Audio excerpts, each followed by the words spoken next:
दोस्तों, Indian air force के दिन तो बहुत बुरे आ गए हैं। इतने ज़्यादा बुरे कि 31 स्क्वाड्रन थे। नाम के लिए 31 थे तो 29, लेकिन पेपर के ऊपर 31 थे। अब जो 2 स्क्वाड्रन जो थे मिग 21 के, वो 26 सितंबर को लास्ट वीक में रिटायर कर दिए गए। अब रह गए 29 स्क्वाड्रन साहब।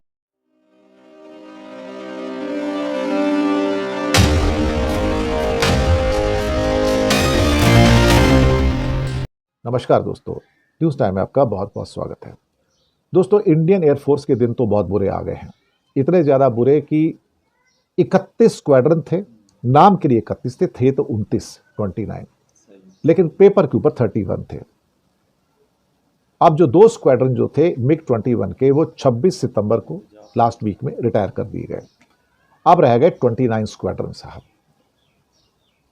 हालात ऐसे हैं कि इसमें से भी जो पुराने एयरक्राफ्ट हैं, उसमें से मिग 29 है, जगुआर हैं, मिराज 2000 हैं, ये भी 2035 तक रिटायर हो जाएंगे। और जब मैंने इनके डेटा को चेक किया तो मैंने पाया कि मिग 21 और मिराज तो अभी भी जंग में काम आ सकते हैं, लेकिन जगुआर तो काम ही नहीं आ सकते। जगुआर तो 1971 में आए गए थे और बहुत पुराने टाइप के एयरक्राफ्ट हैं। 400, 500, 600 की स्पीड से उड़ते हैं मुश्किल से। और एक ज़माना था 60s का, वो एयरक्राफ्ट है बेसिकली, तो तब वो उस किस्म के एयरक्राफ्ट चल जाते थे। लेकिन आजकल के ज़माने में तो जगुआर चलता नहीं साहब। और 6 स्क्वाड्रन हैं, 120 एयरक्राफ्ट हैं साहब, 120 अप्रोक्सीमेटली, जो मेरे पास नेट से इंफॉर्मेशन आई है।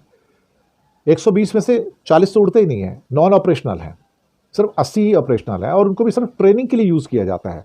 पायलट्स को ट्रेनिंग दी जाती है या रिकॉनेसांस के लिए यूज़ किया जाता है, उसको जंग में यूज़ नहीं किया जाता।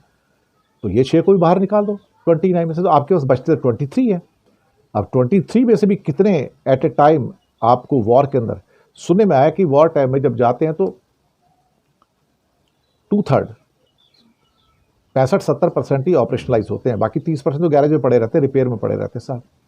जैसे कि 120 में से 40 एयरक्राफ्ट तो नॉन ऑपरेशनल है जगुआर के, गैरेज में पड़े होंगे या ठीक ही नहीं होते, या उनके कल पुर्जे ही नहीं मिलते होंगे ब्रिटेन से अब तो, क्योंककि वो तो बंद हो चुके, कई दशक पहले बंद हो चुके। तो उस हिसाब से देखा जाए तो इंडियन एयरफोर्स की तो हालत बड़ी नाजुक हो गई है।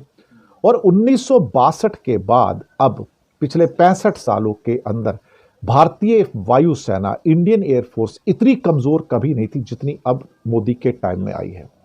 इन 11 सालों में मुझे लगता है 150-200 एयरक्राफ्ट तो रिटायर हो गए होंगे या गिर गए या जो भी हुआ है, लेकिन जुड़े कितने, सिवाय 36 एयरक्राफ्ट के तो कुछ जुड़ा ही नहीं। यहाँ पे जो राफेल आए हैं, उस राफेल में से भी कुछ चले गए। अब ये बताते नहीं कितने गए। अब कभी ना कभी तो खैर सच बाहर आ ही जाएगा, तो तब पता लग जाएगा कि कितने हमारे एयरक्राफ्ट उसमें उड़ गए थे।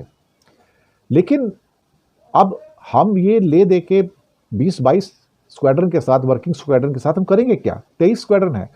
जगुआर तो लड़ते नहीं, जंग में जाते ही नहीं ना, वो तो रिकॉनेसांस ड्राइव और ट्रेनिंग के लिए यूज़ किए जाते हैं।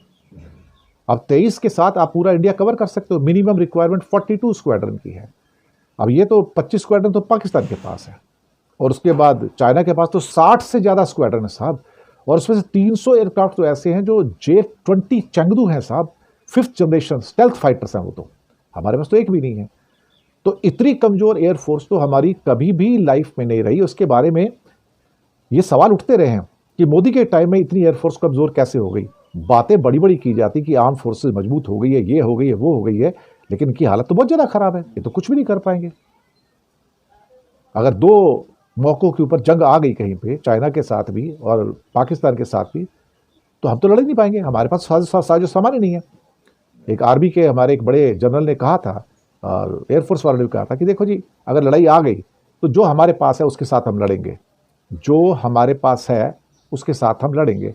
इसके ज़्यादा बेचारे और अपनी बेचारगी और क्या व्यक्त करेंगे भाई। तो शुक्रिया आपका बहुत बहुत, और मिलते हैं अगले अंक में आपसे बहुत जल्दी। Thank you very much.